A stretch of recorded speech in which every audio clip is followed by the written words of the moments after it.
Carl Faubert sought information for a living.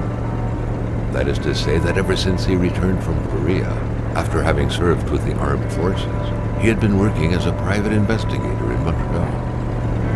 William Hamilton, a rich industrialist, had gotten in touch with him regarding a simple vandalism issue. Nothing to write home about. Not worth hiring a private eye either, just so he can drive for hours on rough roads.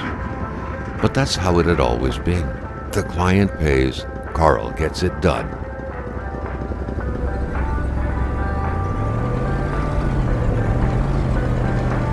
They had set up to meet at the general store, his client's business. Well, actually, the entire village had William Hamilton's name written all over it.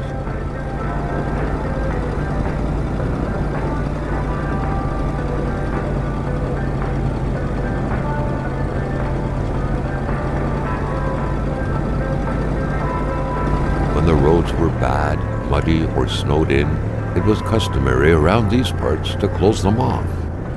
But it was also customary to ignore those signs entirely and drive there anyway.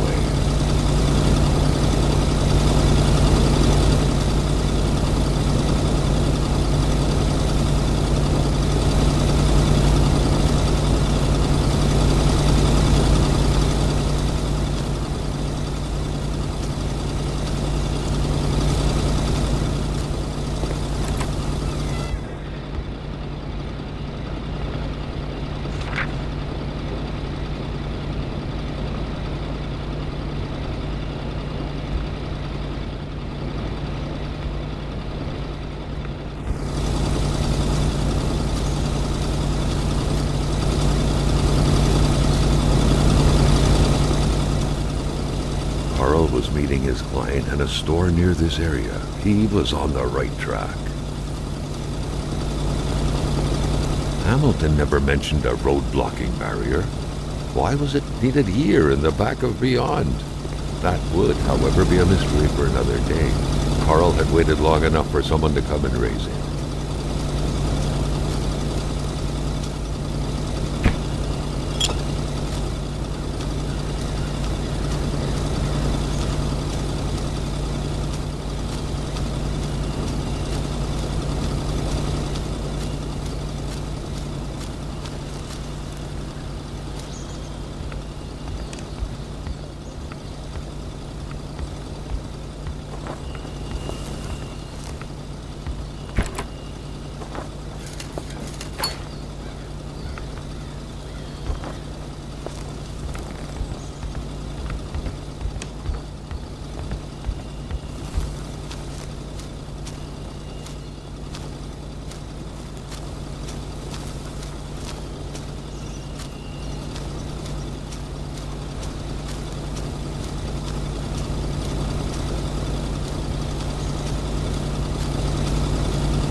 Still not a soul in sight. There was no point in waiting any longer. Carl had to figure this one out by himself. Hamilton is waiting for Carl in the general store. It was time for him to get down to business.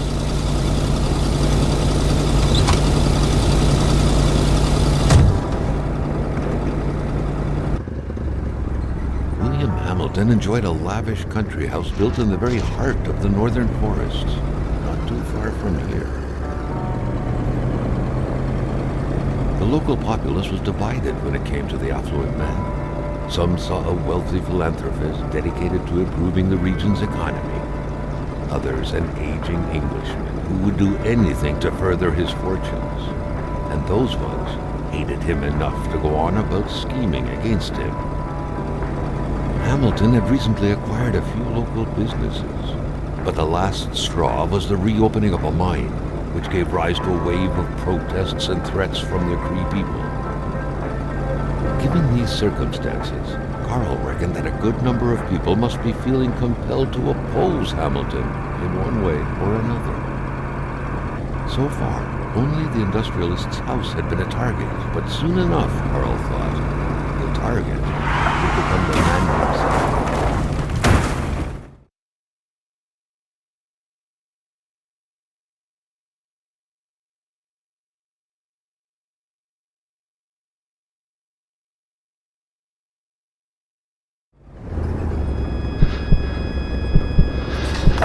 Carl needed to get out of there. The cold and the pain required urgent care.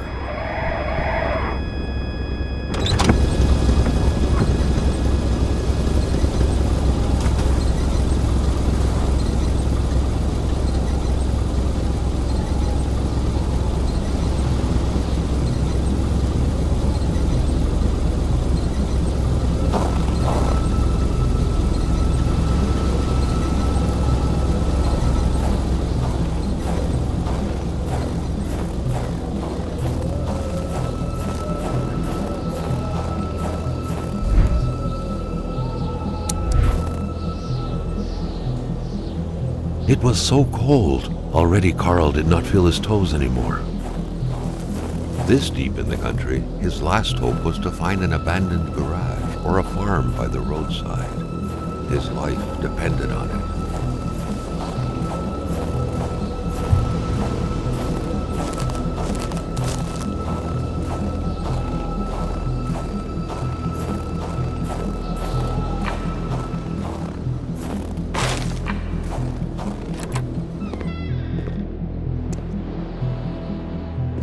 Even better than he had hoped, Carl Faubert had succeeded once more and was now on his way to new adventures.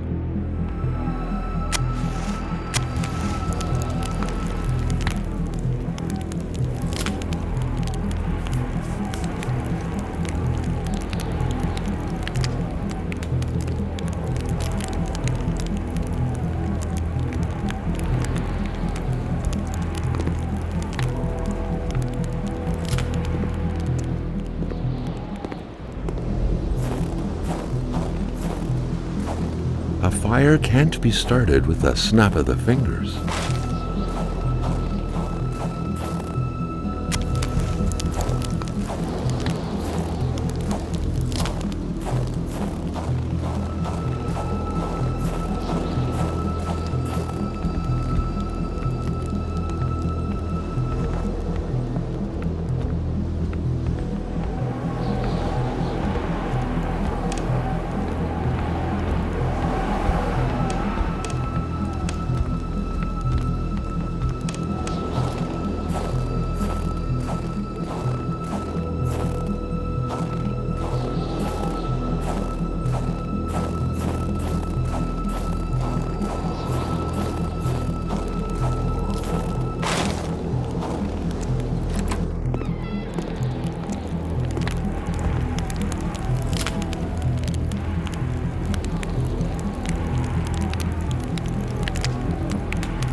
The driver had taken off.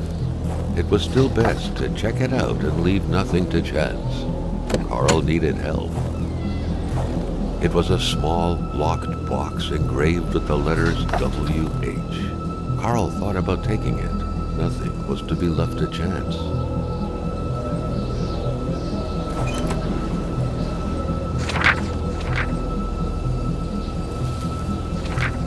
Such heart-wrenching Nordic poetry that was.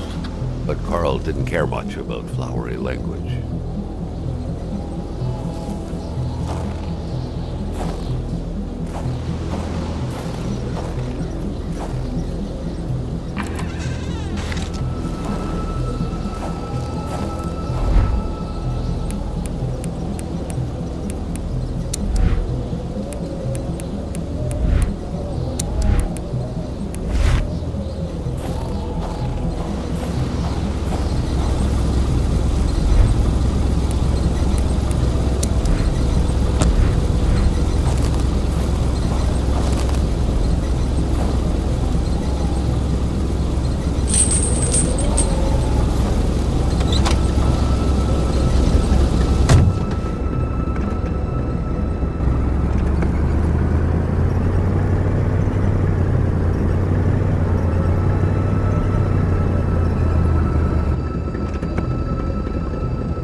Spread out on a few acres of untouched forest, bellowing caribou, everlasting snow, and undefiled lakes.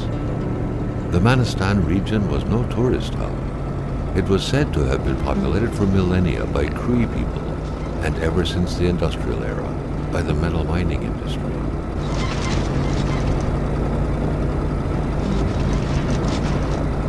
Jean-Luc Bédard had without a doubt been the closest man in the village to William Hamilton, otherwise known as Uncle Willie. The truck was running on fumes. Good thing that the general store was close by.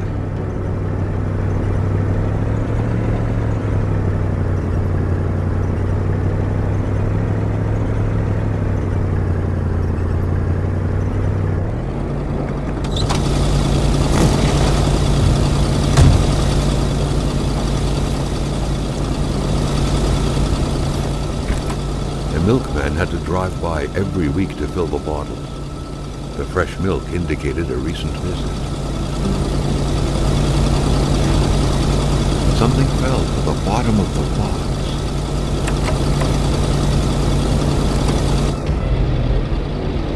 Carl had no trouble recognizing his employer. He had been killed. There was no need to be a detective to figure that out. But only a detective could have noticed that the killer had to have been very close, that the fatal blow had been given before the victim even realized.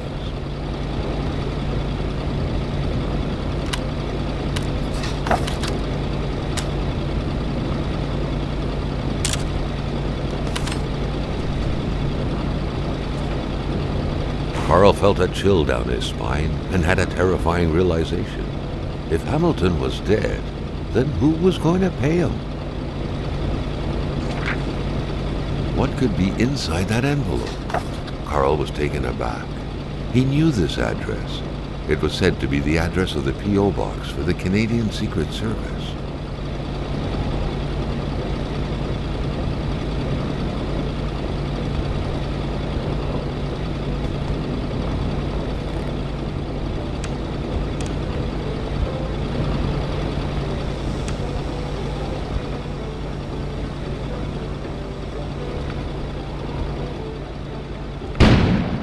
An explosion suddenly occurred outside.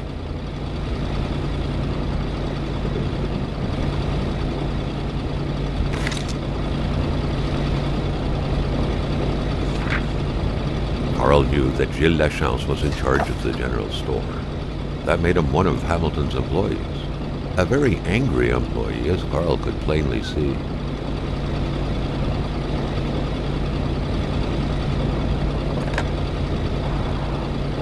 The snowstorm pummeled everything in its path. Carl was not surprised when he heard no tone.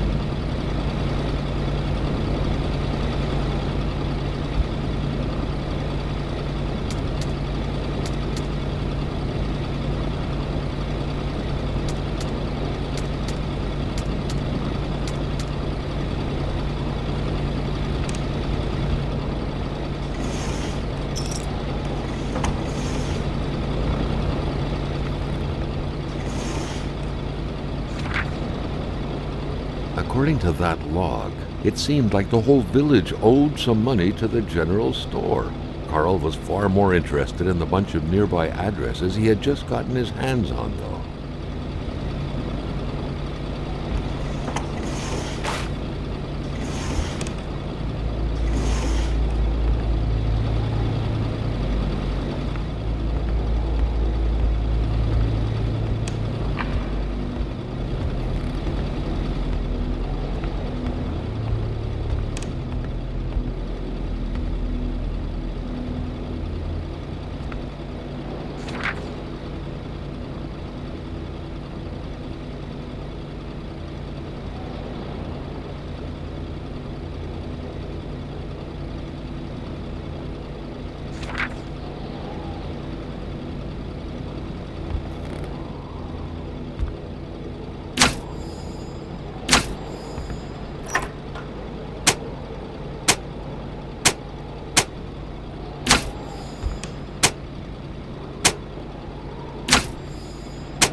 The note explained that the garage and the store couldn't be supplied with electricity at the same time.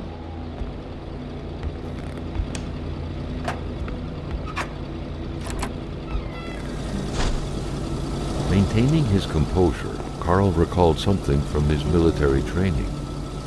Wolves always stay away from populated areas. Wait, was it about bears?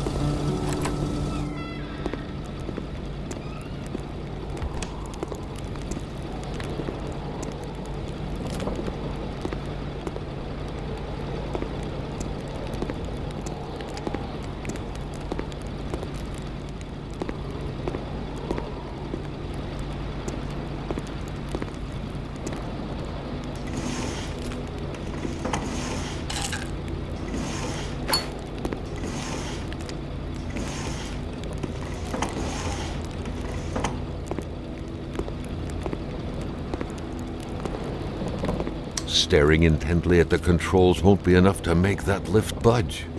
The poor thing was out of power.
The murder weapon.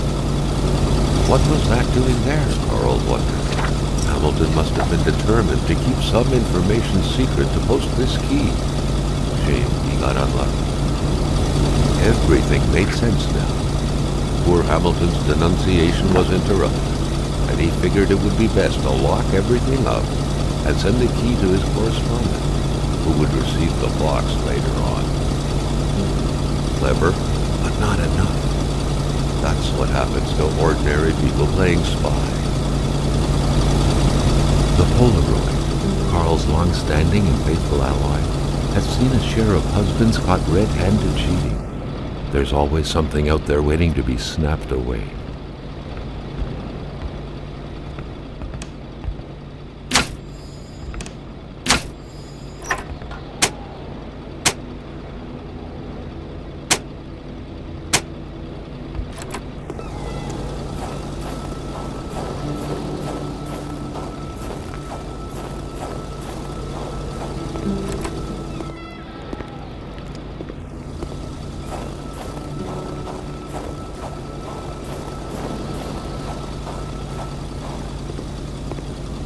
A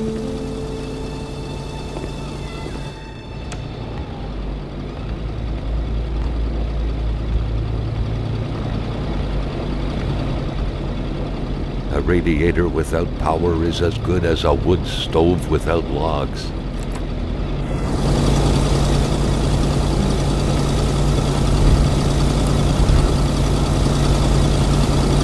Given the circumstances, leaving with an empty tank would be a death warrant. Carl had to refuel. The pumps wouldn't surrender their divine nectar so easily. In all likelihood, they had to be switched on from inside the store.